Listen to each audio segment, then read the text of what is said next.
অবশেষে বাংলাদেশ আন্তঃশিক্ষা বোর্ড সমন্বয় কমিটি এখান থেকে একটা নোটিশ দিয়েছে, যেখান থেকে আমরা বলতে পারি যে তোমরা যারা এইচএসসি 24 আছো, পরীক্ষা চলতেছিল, তাদের অটো পাস হবে না।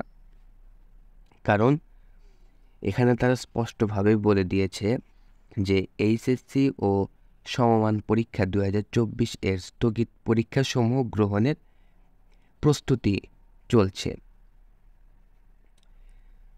অর্থাৎ এখান থেকে বলা যায় তোমাদের পরীক্ষা হবেই, এবং সেই পরীক্ষাটা হতে এখনও 1 মাসের মতো সময় লাগবে। কারণ তোমরা জানোই তোমাদের প্রশ্নপত্রগুলো পুড়ে গেছে, আবার অনেক থানার কার্যক্রমগুলো এখনও শুরু হয়নি।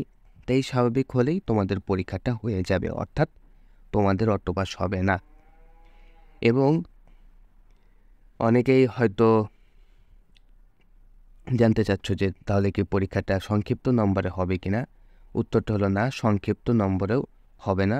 অনলাইনে একটা নোটিশ বের হয়েছিল যেখানে বলা হচ্ছিল যে সংক্ষিপ্ত নম্বরে পরীক্ষা হবে, যেটা মূলত একটা ভুয়া তথ্য ছিল, গুজব ছিল। এখানে সেটার জন্যই বা বলেছে যে সামাজিক যোগাযোগ মাধ্যমে 2024 সালের এইচএসসি ও সমমান পরীক্ষার সংক্ষিপ্ত নম্বরের ভিত্তিতে মূল্যায়ন সম্পর্কিত বিজ্ঞপ্তিটি প্রচারিত হয়েছে, যার পত্র নাম্বার এটা, তারিখ এটা।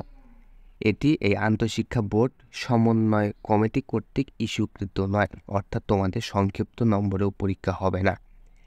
তাই এখনও সময় আছে, 1 মাসের মতো ধরে নাও, এখনও পড়াশোনা শুরু করো এবং ভালোভাবে পরীক্ষাটা দাও। তোমাদের অটো পাসও হচ্ছে না এবং সংক্ষিপ্ত নম্বরেও পরীক্ষা হবে না।